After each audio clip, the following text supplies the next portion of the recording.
line. Kelly, I do appreciate you joining us. How are you? I'm like everybody, probably traumatized by the last couple weeks, but I'm glad that the Sandy Hook parents got what I think is probably one of the best results they could get in Travis County, Texas, and heartened by that and that victory against defamation and disinformation. Thank you for having me, Of by the course. way. Of course, Kelly. Thank you for being here. A lot of questions to get to in a short period of time. I want to ask you this, knowing Alex Jones as well as you've known him over the years, do you believe when he says things like that the Sandy Hook shooting didn't happen and a lot of other conspiracy theories, do you think that he actually believes it? Or behind closed doors, did he tell you, listen, I really don't believe this. I just say it to get clicks and make money? Which is it?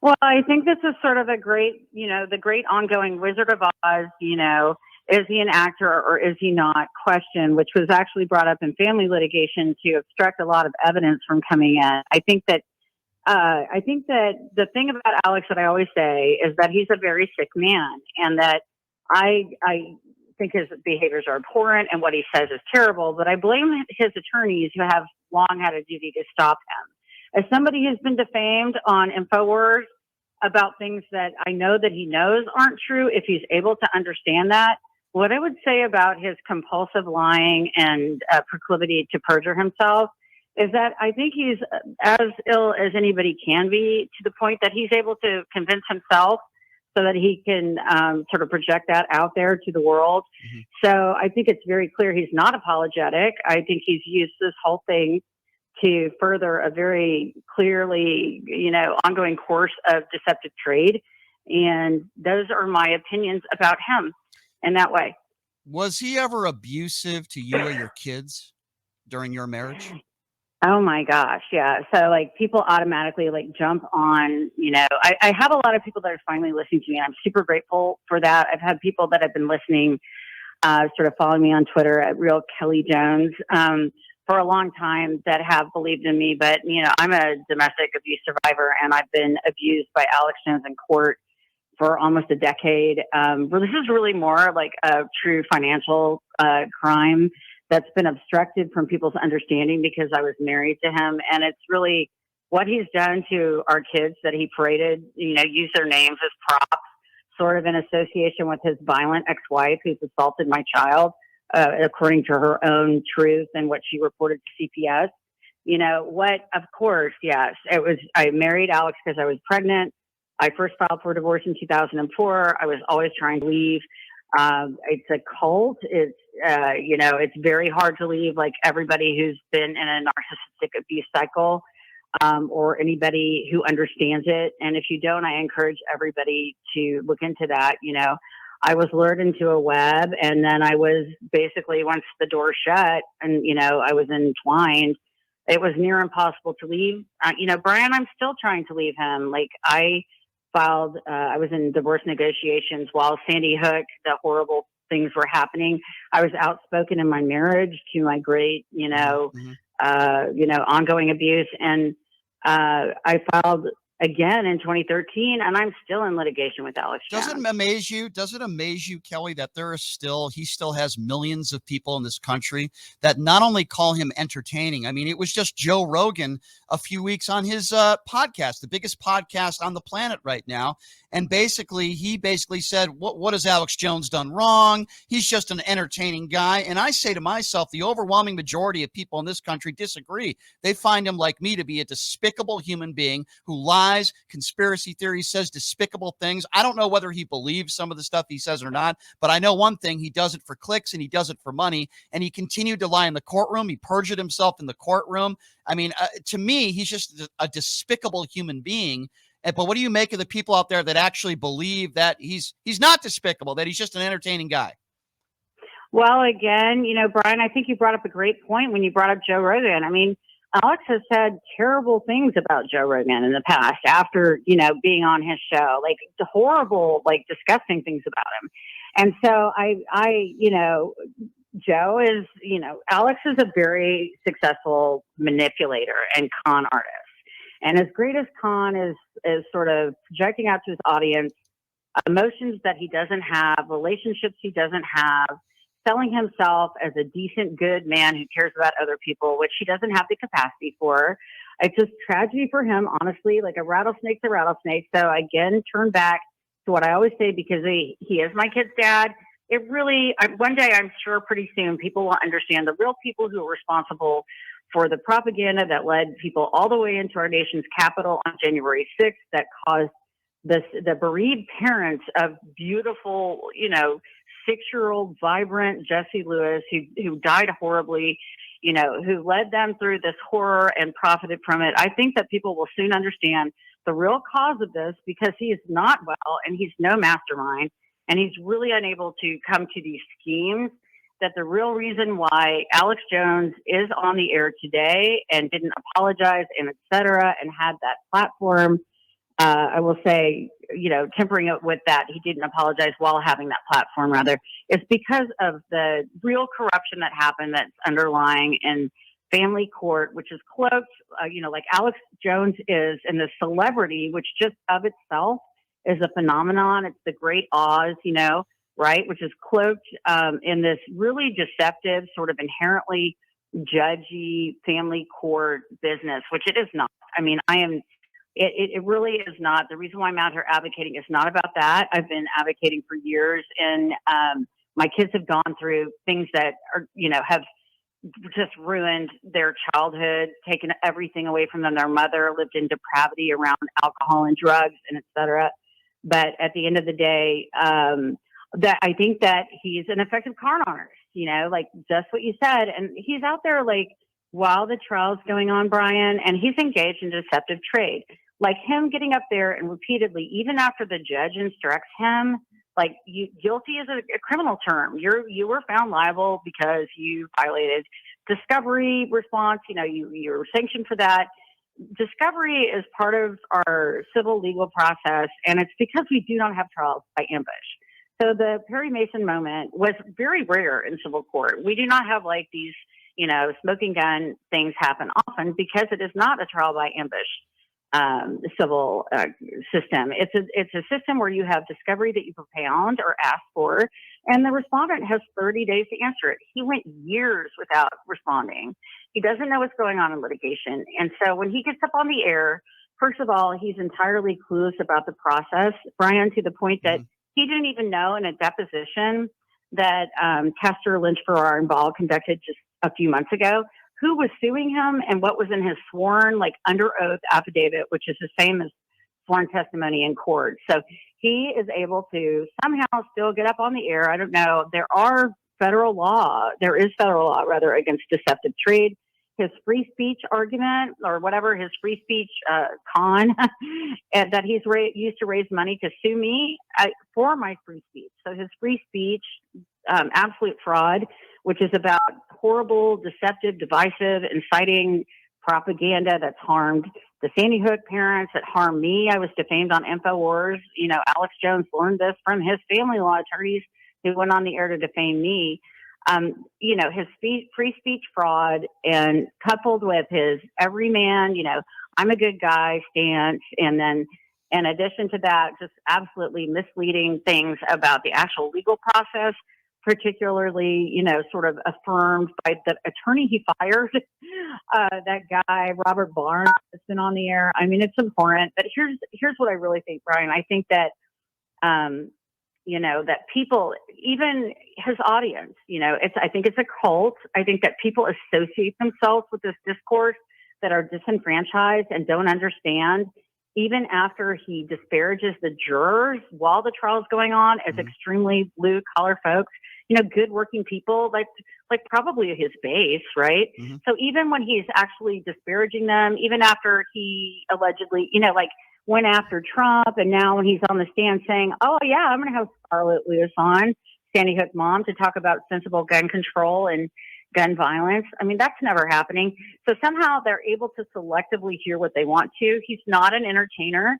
We heard various people, and Alex testified that he's not, presented that he was some sort of journalist in his pleadings. I don't know exactly how that came out with him, But but I did Kelly, see his but stuff. Yeah. but Kelly, you sound like you're a smart lady. I spoke with you on the phone over the weekend. You sound like a nice lady. I have to ask you this: the nights that he would come home from work, you're married to this guy, and you know some of the nonsense that he says. Not some, a lot of the nonsense he says on a regular basis. Didn't he ever come home and did you ever say, Alex, why did you say this? Why did you say that? That's not true. Why do you lie on the air? Why did you do this? Why did you do that? Did you? I would imagine you had to have conversations like that with him. What did he say? Well, absolutely, I did, Brian. I mean, first of all, people need to understand that I met Alex in 1999. So if anybody's watching Stranger Things, like not too long after that, I mean, yeah, a decade after it, but sort of in that era, it was a different time. And that I was, I got after a very tragic thing that I don't talk about. You can listen to some of this or read about it on my Twitter feed, but I was pregnant and I saw no way out. I had a domestically abusive boyfriend, whatever he is. Right. And so I married him because I didn't see a way out. And yes, absolutely. I spoke about my marriage. Like I told you earlier, I first filed for divorce in 2004. I was trying to leave him ever thereafter. I was in divorce, I didn't know they were illegal, but I was in negotiations with him with Kelly, attorneys. I get all that. Believe. I'm sorry to interject, but I totally understand all that, and I sympathize with you, Kelly. You've done absolutely nothing wrong, and I feel for you and your family. I really do. With that being said, when you addressed him and you said, Alex, why did you say this on your show? Why did you lie and why did you say this? Because he does it every day. I'm just curious what his response was to you behind closed doors.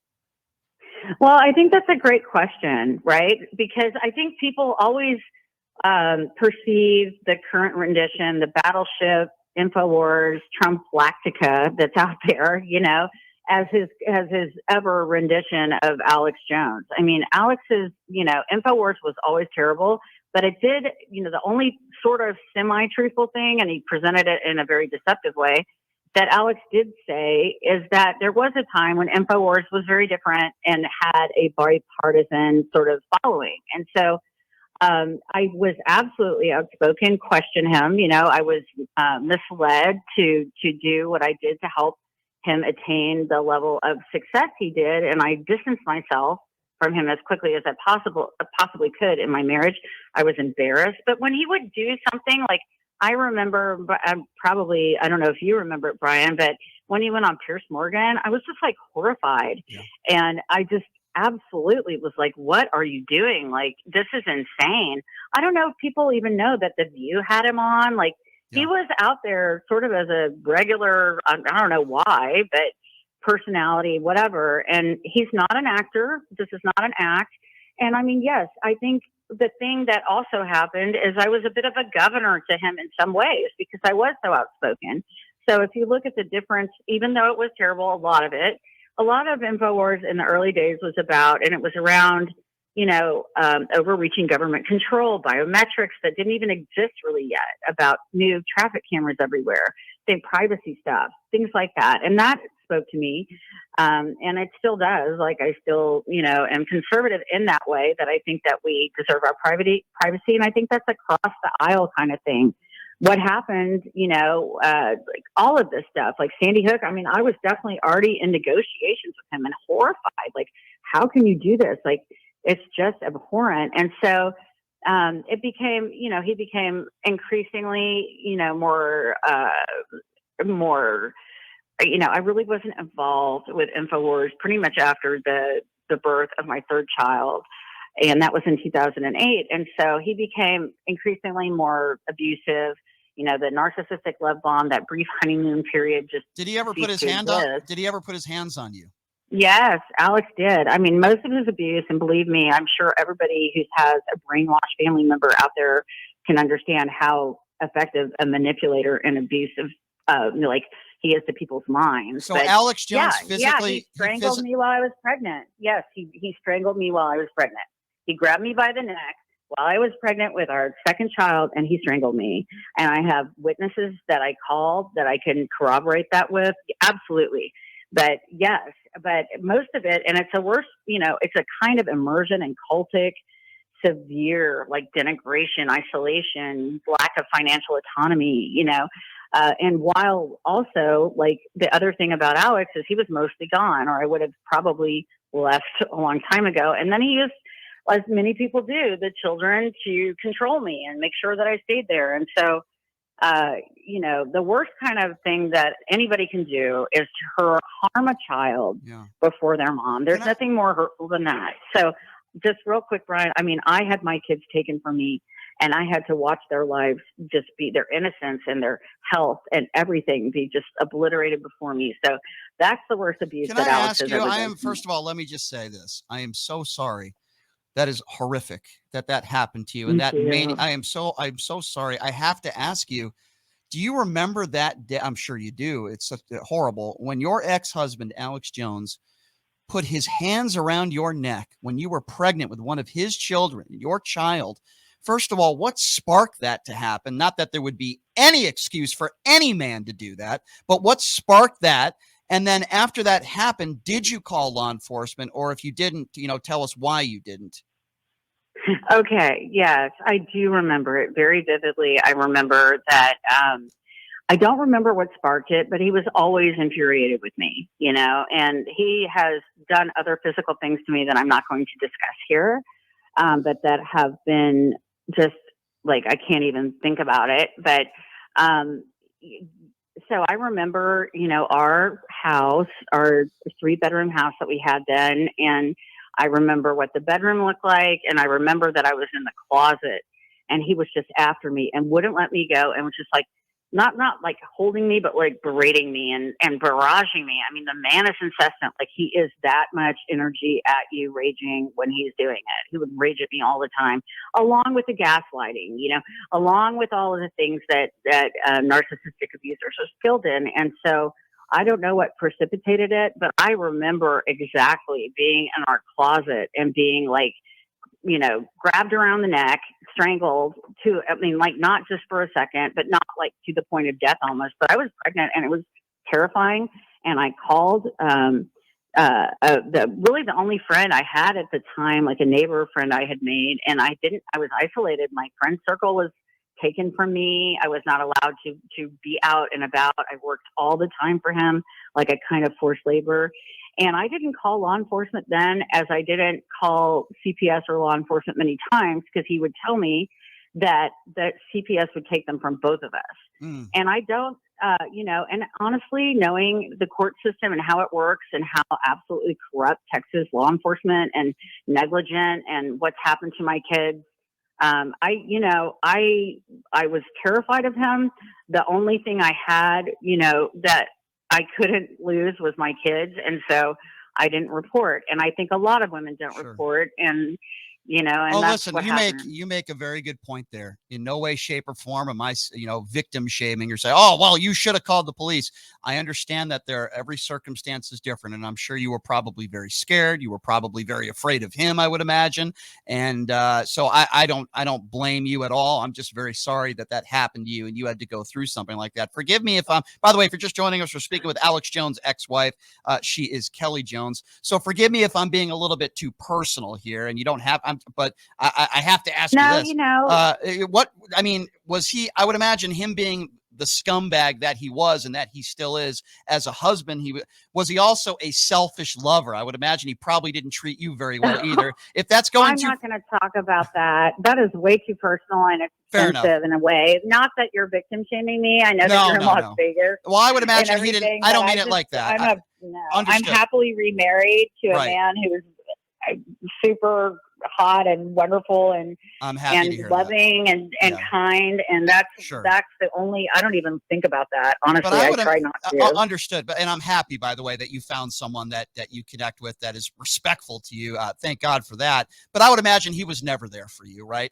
In any sort of way. Obviously, when you're a married couple, you need to be there for each other. You have a bad day at work, whatever the case may be. I would imagine he was never the type of guy to ask you about how you were feeling, your feelings, or anything among those lines, right? Just a bad husband. I mean, I again reiterate that he is not normal, in any way, sense of the word.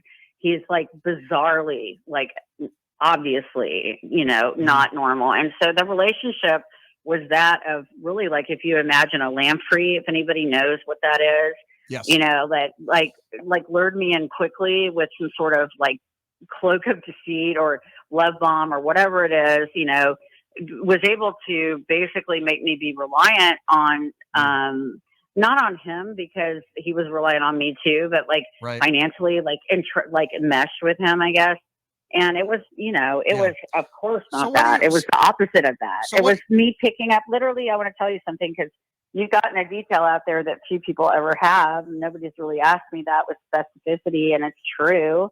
And I will swear to that word. Right. But he would like leave glasses of urine around when he was on an overnight radio show for me to empty for him in the Wait. early years of What? our marriage. What? Wait. Yes, What? Wait. So hold yes. on. You're telling me in your house, Alex Jones would leave glasses of urine around? Why would he? What? That is the weirdest thing I've ever heard. Like he'd be on like Art Bell overnight and he'd be too lazy or whatever it was to get up and he would pee in a glass. And I will never forget like going into the little like, converted dining room, whatever it was. Mm-hmm. That was our little, in our humble house. It wasn't super, it was really just a regular house. Yeah. And trying to, having to go right to work for him. And then right there by my desk is this glass of urine. That's And I'm like, bizarre. what is this? And I smelled it, Brian. And I was like, Oof. oh my God. And the thing that Alex didn't like about me is that I was assertive. And I've always, I was assertive even when I was being horribly mistreated. Yeah. And I was obviously entrapped, but I did speak up and that made, he doesn't, like, no Yeah. way. Like, Well, I'm glad you so did. I'm glad you did. And I'm glad you're doing much better. And my heart goes out to you and your family. I guess this would be my last question for you, Kelly, because unfortunately we're running out of time, but I'd love to have you on again sometime. But what do you want to see happen to him? I think besides the Sandy Hook families, of course, they have their say and they should. But you're somebody who knew this man very well, and you still do know him pretty darn well. What do you think, Kelly, should happen to your ex-husband, Alex Jones? Do you think he belongs in jail, or do you think he should just be fined up the yin-yang and be broke? What do you think as his ex-wife should happen to Alex Jones? there's an attorney rule in the state of Texas where if you have a client of limited capacity, you have a duty to initiate probate proceedings to put them basically through serious medical investigations so that they can be, if necessary, put on somebody under somebody's conservatorship and, if necessary, institutionalized. That's what I think should happen, and I think his attorneys should be in jail. I think the judges that allowed this and allowed real due process violations and empowered Alex Jones all the way up to the Capitol steps, but from the crime and corporate fraud he committed against me, they should be jailed. I think he is the kind of dangerous that the kind of people that have to be protected from others and from themselves in that way are. And that's absolutely what should have happened years and years ago. And absolutely blame Travis County, family attorneys for that. Understood. Well, Kelly, let me just end by saying this. You sound like a very nice lady. I'm sure you're a very good mother. I am so sorry that this SOB treated you the way he did over the years. Nobody deserves that. You certainly did not. And I know this is not easy. Some of this stuff is not easy for you to talk about. I appreciate your candor in doing so. I hope to have you on again sometime. And I'm glad you're doing better. I'm glad you're doing better and you found a great guy, it sounds to me. And I appreciate you coming on and sharing some of these personal stories. I do think it's important for the world to know who truly is Alex Jones. And I don't think there's any better person to do that than you because you know him best. Kelly, thank you so much for joining us. I really appreciate your time. Thank you, Brian. Thank you. Appreciate